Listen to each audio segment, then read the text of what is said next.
अर्जुन के जीतने में एक ही रोड़ा है, एक ही व्यक्ति है जिससे माधव को भी लगता है कि ये शक्तिशाली रहा तो मेरा दोस्त, मेरा भाई युद्ध हार सकता है। भगवान ने उसे कितने प्रेम से टैकल किया है। राजनेताओं को सीखना चाहिए, कृष्ण से कूटनीति सीखनी चाहिए। जब संधि फेल हो गई और युद्ध लेकर माधव लौटे तो विदुर के घर पर सुबह ही सुबह कुछ मेहमान आए, कृष्ण से मिलने आए। हम भी कहीं ठहरते हैं तो नगर के लोग मिलने आ जाते हैं, महत्वपूर्ण लोग मिलने आते हैं कि कुमार विश्वास है, तो हम सब कवियों से मिलने लोग आते हैं। तो विदुर के द्वारपाल ने कहा कि अंगराज कर्ण आए हैं। विदुर ने पूछा कि क्या मुझसे मिलना चाहते हैं? उनसे कहिए राज्यसभा में मिले, अब मैं अपने अतिथि के साथ व्यस्त हूं। और अतिथि भी कौन? माखन चोर। द्वारपाल ने कहा जी नहीं, वो आपसे मिलना नहीं चाहते, वो आपके अतिथि से मिलना चाहते हैं। कृष्ण ने कहा उन्हें आदरपूर्वक अंदर लेकर आओ। कर्ण आए, कर्ण ने प्रणाम किया।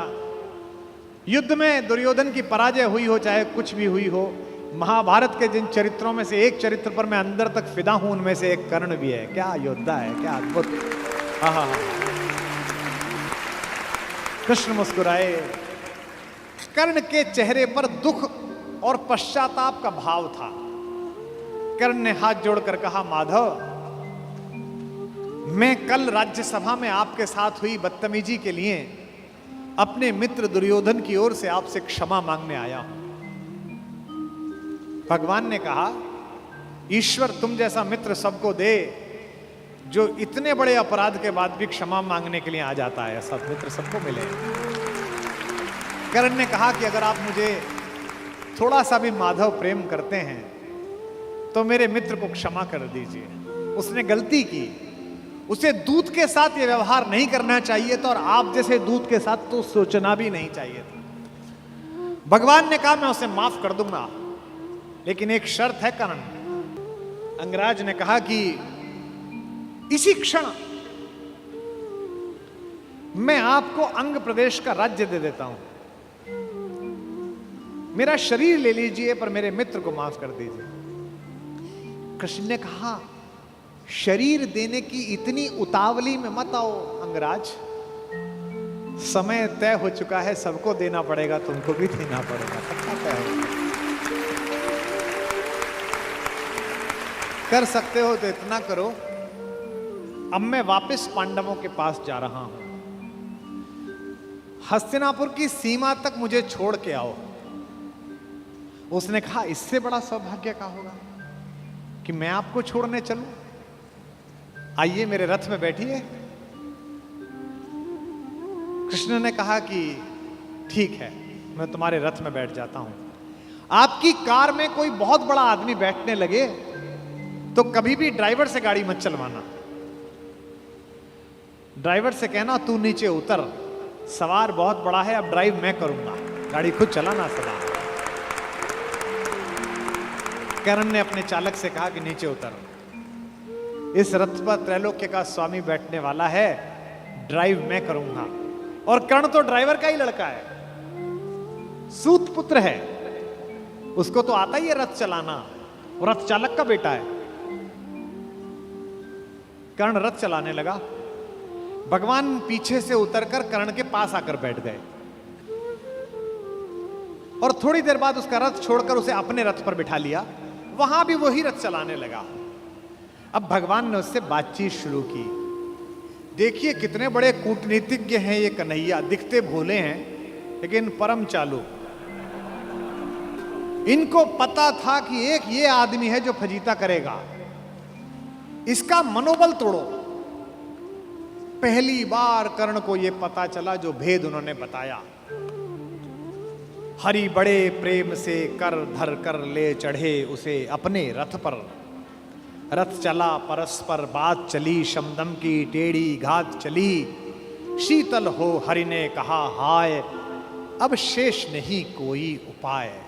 कर्ण अब कुछ बचा नहीं, हो विवश हमें धनु धरना है।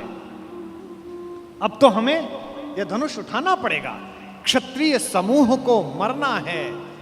मैंने कितना कुछ कहा नहीं, विषबाण कहां तक सहा नहीं, पर दुर्योधन मतवाला है, कुछ नहीं समझने वाला है। चाहिए उसे बस रण केवल, सारी धरती की मरण केवल। ये जो अहंकार है कि मैं कुछ नहीं दूंगा, क्या बोला दुर्योधन 5 गांव माने पे? सूच्यग्रम नैव दास्यामि बुना युद्धे न केशव। हे केशव, तुम 5 गांव मांगते हो, मैं सुई की नोक के बराबर भी जमीन नहीं दूंगा। हे वीर तुम ही बोलो अकाम। बिना पार्शल हुए बोलना। कर्ण से पूछ रहे हैं, क्या वस्तु बड़ी थी 5 ग्राम? 5 गांव ही तो मांगे थे, वह भी कौरव को भारी है, मत गई मूढ़ की मारी है। दुर्योधन को बोधूं कैसे, इस रण को अवरोधूं कैसे? सोचो क्या दृश्य विकट होगा रण में जब काल प्रकट होगा। बाहर शोणित की तप्त धार, भीतर विधवाओं की पुकार। निशस्त्र विशस्त्र बिल्लाएंगे, बच्चे अनाथ हो जाएंगे। चिंता में क्या और करूं, शांति को छिपा किस ओट धरूं। सब राह बंद मेरे जाने, अब पासा फेंका। पहले तो माहौल बनाया कि तुम सब मरोगे बेटा, तू भी मरेगा और तेरा यार भी। एक तरीका है बचने का, सब राह बंद मेरे जाने। हाँ, एक बात है, यदि तू माने, देखो कैसे फुसला रहे हैं, तो शांति नहीं जल सकती है, समरागनी अभी टल सकती है। पा तुझे धन्य है दुर्योधन, तू एकमात्र उसका जीवन, तेरे बल की है आस उसे, तुझसे जय का विश्वास उजे। तू संग ने उसका छोड़ेगा, वह क्यों रण से मुंह मोड़ेगा। जब तक तू उसके साथ है वो लड़ाई नहीं छोड़ सकता। बस ऐसा कर, तू उसे छोड़ दे। क्यों? क्या अघटनीय घटना कराल। एक बात बताऊं तुझे कर्ण, एक बड़ी कराल घटना इस खानदान में हो गई है, तुझे पता नहीं है। तू प्रता कुक्षिका, प्रथा मतलब कुंती, तू कुंती कोख का प्रथम लाल। तू कुंती का पहला बेटा है। ये पहली बार कर्ण को स्वयं भगवान श्री कृष्ण ने बताया है, सबसे पहली बार। अच्छा, ये बात पहले भी बता सकते थे कभी, कर्ण तो रोज मिलता था। जब 14 साल का वनवास था तब बता देते, नहीं। अगर तुरुप का इक्का आ जाए तो शुरू में मत फेंको, बचा के रखो, फाइनल टेबल पे काम आएगा। अब कर्ण को बता रहे हैं कि तू तो कुंती का लड़का है, पनसूत अनादर सहता है, कौरव के दल में रहता है, किस्मत के फेरे में पड़कर का प्रेम सदा बसा दुश्मन के घर, निज बंधु मानता है पर को कहता है शत्रु सहोदर को।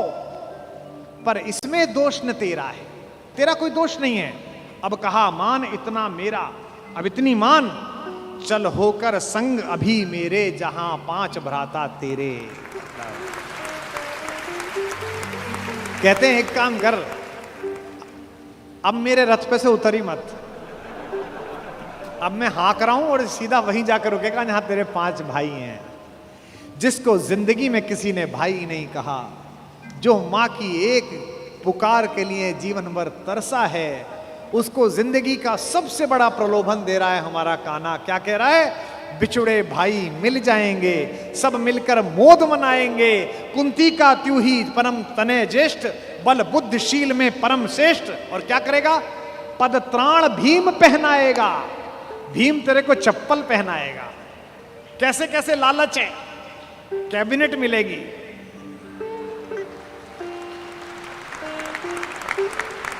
और उसमें भी कोई छोटा मोटा मिनिस्टर नहीं, सीधा ही प्राइम मिनिस्टर। पद त्राण भीम पहनाएगा, हैं? धर्मादिप युधिष्ठिर चमर डुलाएगा। तेरे दरबार के बाहर कौन खड़े होंगे? पहरे पर पार्थ प्रवर होंगे। जो तेरा दुश्मन है, तेरा छोटा भाई अर्जुन, ये तो तेरा एनएसजी कमांडो बनेगा। पहरे पर पार्थ प्रहर होंगे, सहदेव नकुल अनुचर होंगे। सब लोग तुझे पहचानेंगे, असली स्वरूप को जानेंगे। खोई मणि को जब पाएगी, आखिरी दाव जो मारा है, खोई मणि को जब पाएगी, कुंती फूली न समाएगी।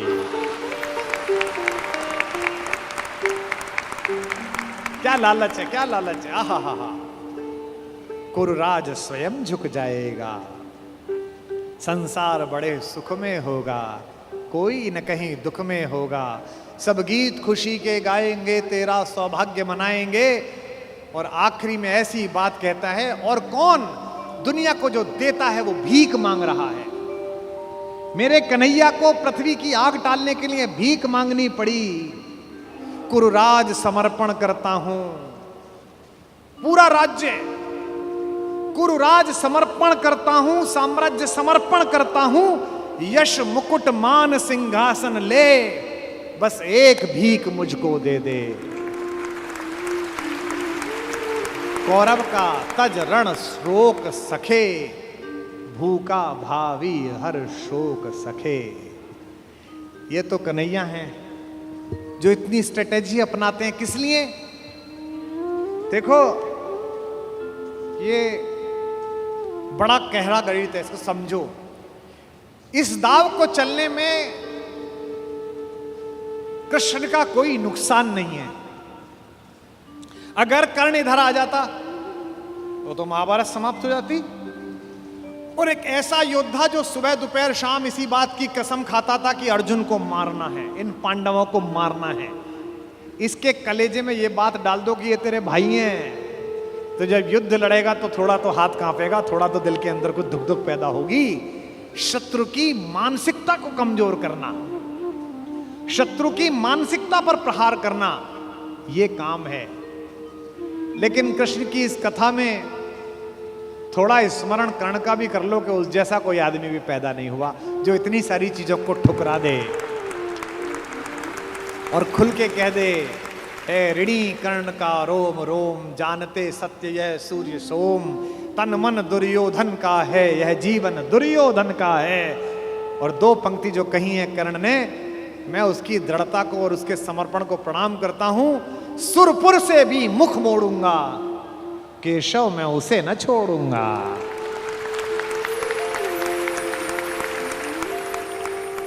ये जो चरित्र है कृष्ण का योजना बनाने का, पहले कुंती को भेजा, जाओ बता के आओ कि तुम उसकी मां हो। मां ने कहा कि तू वापस आ जा, तो उसने एक वरदान दिया मां को। मां ने कहा, अभिलाष लिए तो बहुत बड़ी आई थी, पर आस नहीं अपने बल्कि लाई थी। था एक भरोसा यही कि तू दानी है, अपनी अमोघ करुणा का बड़ा अभिमानी है। उसने भी कहा, मां मैं तुझे वचन देता हूं कि तेरे 5 बेटे जीवित रहेंगे।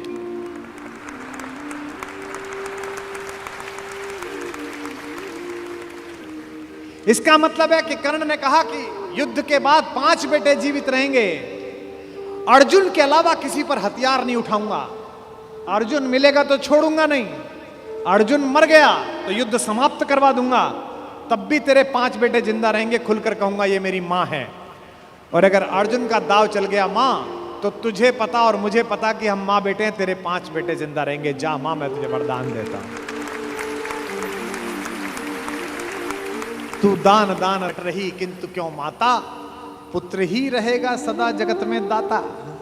मैं ही देता रहूंगा, दुनिया तो उससे सदा सभी कुछ लेगी, पर क्या माता भी उसे कभी कुछ देगी। मैं एक कर्ण अतएव मांग लेता हूं, बदले में तुझको 4 कर्ण देता हूं। छोड़ूंगा मैं तो कभी नहीं अर्जुन को, तोड़ूंगा कैसे स्वयं पुरातन प्रण को, पर अन्य पांडवों पर मैं कृपा करूंगा, पाकर भी उनका जीवन नहीं हरूंगा। और जिन्होंने महाभारत पढ़ी है उन्हें पता है कि जब कर्ण सेनापति बना, उस दिन उसने 4 पांडवों को 5 बार पकड़ के छोड़ दिया। भीम तो उसके रथ के आगे आके नृत्य करने लगा, गुस्से में रोता हुआ कि मुझे अपमानित करके छोड़ता है, मैं क्षत्रिय हूं, मेरा वध कर मुझे मार दे। और गालियां बकने लगा, तू सूत का पुत्र है, तुझे क्या पता कैसे लड़ा जाता है। भीम के रथ को तोड़ दिया अपने तीरों से कर्ण ने। उसी कर्ण को इन्होंने, जो पीछे खड़े मुस्कुरा रहे हैं, बिना शस्त्र के मरवा दिया। उसके हाथ में कोई धनुष नहीं और मरवा दिया। अर्जुन से कहा, मार, अभी मार। आपको लग सकता है कि ऐसा क्यों हो गया? यही कृष्ण है जो कूटनीति को इस प्रकार नियोजित करते हैं कि उसका तर्क भी साथ साथ देते हैं। रश्मिरथी में मेरे पिता में मेरे बाबा हमारे खानदान के बड़े दिनकर कहते हैं कि विपद में कर्ण को यो ग्रस्त पाकर, सराशनहीन अस्तव्यस्त पाकर, जगाकर पार्थ को भगवान बोले, खड़ा क्या देखता है मौन भोले। सराशन तान, बस यही अवसर यही है, तान मार इसको, घड़ी फिर और मिलने की नहीं है। विषख कोई बाण, बाण कोई गले के पार कर दे, अभी ही शत्रु का संहार कर दे। क्या कह रहे हैं कृष्ण? सोचो क्या कह रहे हैं। धर्म की धुरी लाने वाले, जिन्होंने पैदा होने से पहले यह कहा था कि भैया जब जब धर्म की हानि होगी तब तब मैं आऊंगा। यदा यदा ही धर्मस्य ग्लानिर्भवति भारत अभ्युत्थानम अधर्मस्य तदात्मानम सृजाम्य। हम धर्म की स्थापना के लिए आए हैं और निहत्ते को कह रहे हैं मार मार मार। ये क्या है? ये अधर्म है कि धर्म है? अब मैं तर्क दे रहा हूं कृष्ण की ओर से, जो कृष्ण ने उस समय तर्क दिए होंगे।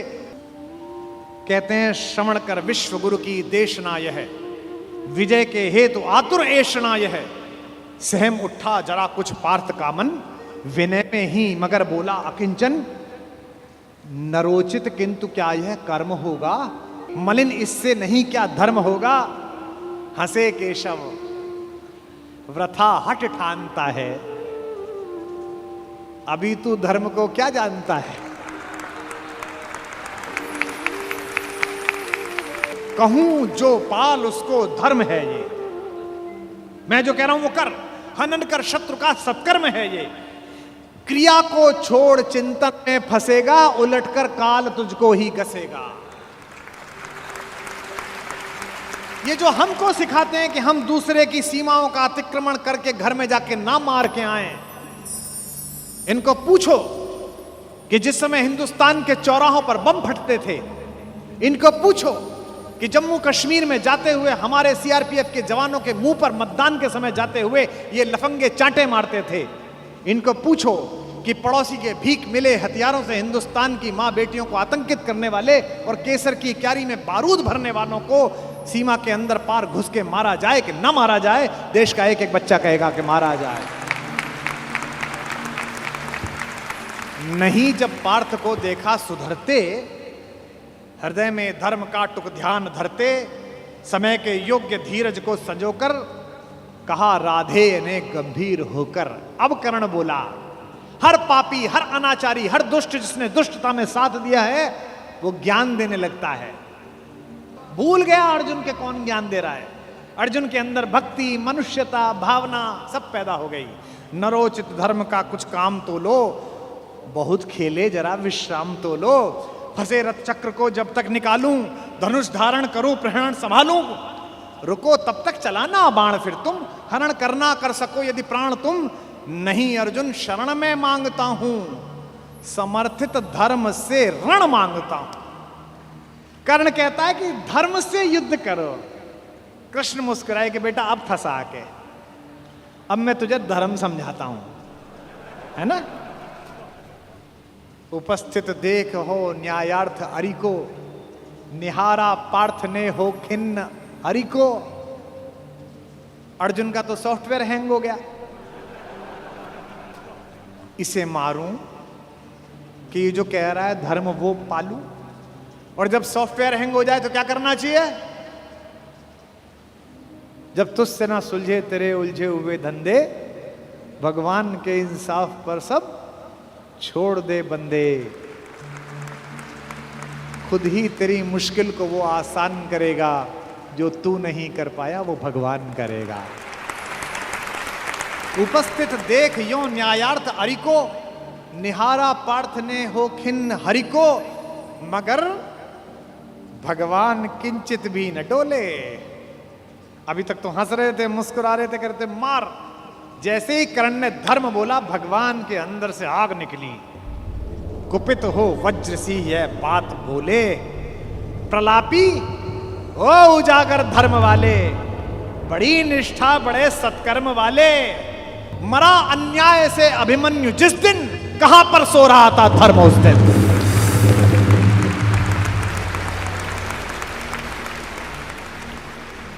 मरा अन्याय से अभिमन्यु जिस दिन, कहां पर सो रहा था धर्म उस दिन। हलाहल भीम को जिस दिन पड़ा था, कहां पर धर्म उस दिन यह धरा था। लगी थी आग जब लाक्षा भवन में, हंसा था धर्म ही क्या तब भुवन में। और एक पंक्ति, बेटे पे आ जाए, पत्नी पे आ जाए और मां पे आ जाए तो खून खोल जाता है। अर्जुन का खून खौला रहे हैं भगवान मेरे। सभा में द्रौपदी की खींच लाके, सुयोधन की उसे दासी बताकर, सुवामा जाति को आदर दिया जो, बहुत सत्कार तुम सबने किया जो। नहीं वह और कुछ सत्कर्म ही था, उजागर शील भूषित धर्म ही था।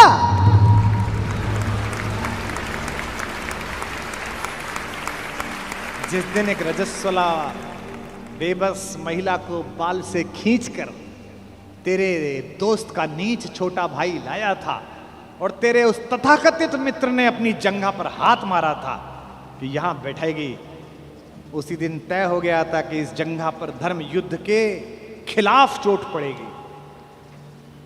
जो युद्ध जानते हैं वो सब जानते हैं, जुए में हार कर धन धाम जिस दिन, हुए पांडव यति नष्काम जिस दिन, चले वनवास को तब धर्म था वह, शकुनियों का नहीं अपकर्म था वह।